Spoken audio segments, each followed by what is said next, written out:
नमस्ते दोस्तों, मैं आपका ज़्यादा टाइम नहीं लूँगी क्योंकि ये केरला व्लॉग का फोर्थ पार्ट है। और इस व्लॉग के साथ मेरी 9 दिनों की मैजिकल केरला जर्नी ऑफिशियली ख़त्म होने वाली है। आखिरी के 2 दिन हमने स्पेंड किए कोची में और हॉनेस्टली पूरा ट्रिप एक जैसे परफेक्ट एंडिंग की ओर बढ़ रहा था। जैसे कि आपको पता है, लास्ट व्लॉग में हम एलेप्पी में थे। एलेप्पी को अच्छे से एक्सप्लोर करने के बाद हमने नाइट स्टे वही किया एंड मॉर्निंग में जल्दी उठकर हम कोची के लिए ट्रैवल करने वाले थे। आखिर के 2 दिन हमने स्पेंड किए कोची में और हॉनेस्टली पूरा ट्रिप जैसे एक परफेक्ट एंडिंग की ओर बढ़ रहा था। एलेप्पी में सुबह का वेदर थोड़ा क्लाउडी था पर मूड फुल एक्साइटेड था क्योंकि हम कोची एक्सप्लोर करने जा रहे थे। We step out of to explore Kochi, especially fort Kochi. वहाँ की Portuguese style street, art cafes, old churches and seaside walkway, सब कुछ बहुत ही एस्थेटिक था। Every corner had a story: street art, handmade products, spices, and that calm sea breeze. It felt like time slow हो गया हो. कोची का vibe was calm, cultured, and creative. Lunch एक अच्छे से होटल में हमने किया, प्योर ब्राह्मीण लंच किया एंड जहाँ केरला स्टाइल थाली हमने ट्राई की।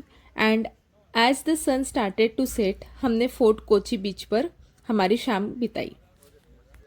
समुंदर की आवाज़ में एक अलग ही सुकून था और समुंदर के सामने ही एक म्यूज़ियम था जो वहाँ के केरला के जो राजा थे, महाराजा थे, उनकी सारी जो चीज़ें थी, हिस्ट्री थी, जो उनके वेपन्स थे, जो उनके आउटफिट्स थे, वो सब हमने वहाँ देखे, वहाँ का कल्चर देखा। एंड हम चाइना नेट देखने गए, चाइना फिशिंग नेट जिसे कहा जाता है। सो वो एक अदर साइड था। एंड वहाँ एक्चुअली मैं वहाँ की म्यूज़ियम की मैं कुछ चीज़ें कैप्चर नहीं कर पाई क्योंकि वहाँ मोबाइल अलाउड नहीं था।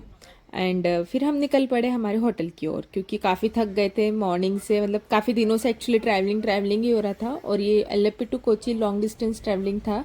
तो कोची में जो मेन स्पॉट्स थे हमने वो कवर करने के बाद होटल आ गए एंड रेस्ट किया क्योंकि नेक्स्ट डे हमारा प्लान था कि गुरुवायूर टेम्पल विज़िट करना है। नेक्स्ट मॉर्निंग हम निकल पड़े गुरुवायूर टेम्पल, जो कि एक बहुत पवित्र टेम्पल है, one of the most important and spiritual temples of Kerala, dedicated to lord Krishna, also known as Guruvayurappan. यहाँ काफ़ी भीड़ होती है यूजुअली ऑन हॉलीडेज एंड कोई पवित्र दिन हो, उस अकॉर्डिंग वहाँ बहुत भीड़ होती है। और हम बहुत अर्ली मॉर्निंग आए थे। ये जो वीडियो क्लिप आप देख रहे हो ये अराउंड कुछ मॉर्निंग की 5 बजे की है।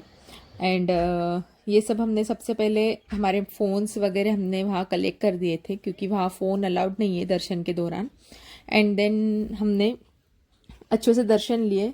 5 से 6 घंटे हमें तो लाइन में खड़े होने के लिए लगे क्योंकि वहाँ कोई वीआईपी एंट्रीज वगैरह अलाउड नहीं है।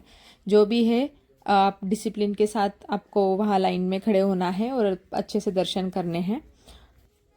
टेम्पल के बाद विनेश भैया हमें लेके गए पुन्नाथुर कोट्टा यानी elephant sanctuary, just a few kilometres away from Guruvayur temple, also known as Anakotta meaning elephant fort. ये जगह स्पेशल इसलिए है क्योंकि यहाँ गुरुवायूर टेम्पल के एलिफेंट्स रखे जाते हैं। This elephants are offered by devotees to lord Guruvayurappan और यहाँ उनका बहुत ही प्रेम और श्रद्धा से पालन किया जाता है। अराउंड 50 to 60 एलिफेंट्स वहाँ जीवित थे एंड ट्रूली पीसफुल। ये एक पावरफुल एक्सपीरियंस था to see them very close. यहाँ हमारा आना एक ट्रूली ब्लेसिंग था और एक अलग ही एक्सपीरियंस था। वहाँ मैंने सबसे पहले देखा सबसे वेटेड वाला एलिफेंट, यानी एशिया में सबसे ज़्यादा जिसका वेट होता है वो वाला एलिफेंट मैंने यहाँ देखा। इतना बड़ा और मैजेस्टिक था कि आंखें बस उसी पर टिकी रही। और जैसे कि हमें पता चला कि यहाँ वाइल्ड एलिफेंट्स भी होते हैं जो काफ़ी काफ़ी दूर रखा था। हर हाथी एक टाइम पीरियड पर काफ़ी वाइल्ड हो जाता है, तो इसके लिए इनमें से कुछ ऐसे हाथी थे जो काफ़ी दूर दूर रखे थे और उन्होंने उनके पैरों को लॉक किया था। एंड कुछ हाथी ऐसे थे जो छोटे हाथी थे वो काफ़ी एंजॉय कर रहे थे। उनकी एनर्जी से ही समझ में आ रहा था कि वो कितने एंजॉय मतलब एनर्जेटिक है, एंजॉय कर रहे हैं हर मोमेंट को। और हम लोगों को भी वो देख रहे थे, तो हमको भी देखकर वो एंजॉय कर रहे थे, क्योंकि बहुत सारे लोग फ़ोटोज़ वगैरह निकाल रहे थे, वीडियोज़ निकाल रहे थे, तो उन्हें भी अच्छा लग रहा था। एंड इनमें से ऐसे बहुत सारे कुछ ऐसे हाथी भी थे कि जो पागल भी हो गए थे, तो उन्होंने वहाँ की जो केयरिंग टीम ने उनको केज में रखा था। और जो बड़े बड़े हाथी थे वो थोड़े से और मतलब सामने ही दिख रहे थे, पर थोड़े अंदर रखे थे, ताकि जो पब्लिक है या जो भी वहाँ उन्हें देखने आ रहा है, उन्हें कोई किसी से हार्म नहीं होना चाहिए, इसके लिए उनको भी लॉक किया था। और दूसरी तरफ कोई शांति से खाना खा रहा था और कुछ एलिफेंट सिंपली रेस्ट कर रहे थे, बिल्कुल रिलैक्स्ड और काम वाइब के साथ। ये जगह सिर्फ देखने के लिए नहीं थी, it was about feeling the bond between tradition, devotion and nature. और इस पूरे ट्रिप का सबसे बड़ा हीरो विनेश भैया थे। उन्होंने 9 दिन तक एक फ्रेंड, एक गाइड और एक प्रोटेक्टर बन के हमारा साथ दिया। सब कुछ इतना स्मूथ प्लान किया, नो डिलेज, नो टेंशन, बस एडवेंचर और कंफर्ट। हर एक जगह का लोकल नॉलेज, हर डिटेल का ध्यान, और सबसे बड़ी बात उनका पेशेंस और पॉजिटिव एनर्जी। उनके बिना ये ट्रिप पॉसिबल ही नहीं होती। विनेश भैया, फ्रॉम अस, दिल से थैंक यू। विनेश भैया की अगर मैं बात कहूँ तो वो काफ़ी पंचुअल है, पोलाइट है और एक्सपीरियंस्ड है। रोड और लोकल जगह का उन्हें परफेक्ट नॉलेज है। कंफर्टेबल व्हीकल के साथ वो सेफ ड्राइविंग भी करते हैं, और सबसे बड़ी बात, एक जेन्युइन ह्यूमन बीइंग जो अपने काम में दिल से लगा हुआ हो। तो अगर आप भी केरला का सपना देख रहे हो और चाहते हो कि एक stress free, beautifully plan trip हो, तो बिना सोचे विनेश भैया से कांटेक्ट करो। मैं विनेश भैया की सारी डिटेल्स मैं डिस्क्रिप्शन बॉक्स में देने वाली हूँ। फ्रॉम जलगांव, महाराष्ट्र, और साथ में है शशिकांत मोरे, मुरलीभाऊ पाटिल भुसावल, रामानंद राजपूत फ्रॉम देहरादून, और ये महिला मंडल हमारा सब बेहतरीन। हम लोग 21 तारीख से केरला टूर पे निकले, 23 को पहुँचे मॉर्निंग में। और ये मिस्टर जेंटलमैन एकदम एक्सलेंट मिस्टर विनेश जो हमको स्टेशन से कलेक्ट किया, और आज की 30 तारीख है, 30 तारीख से हम उन्होंने हमको बहुत बेहतरीन तरीके से ट्रिप का पूरा एंजॉय करवाया। हर स्पॉट को बढ़िया तरह से वो सब दिखाया, उसका इंफॉर्मेशन दिया।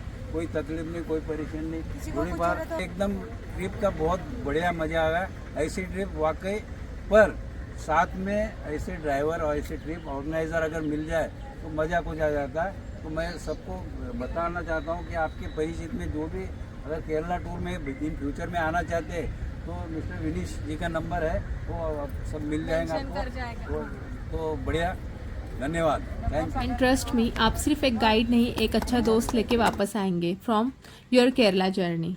गुरुवायूर टेम्पल से हम रिटर्न कोची आए एंड एर्नाकुलम आए। वहाँ हमने नाइट स्टे किया, फूड एंजॉय किया, एंड देन सब थके थे, सबके दिल भरा था, क्योंकि केरला से बहुत सारी चीज़ें हमारी जुड़ गई थी।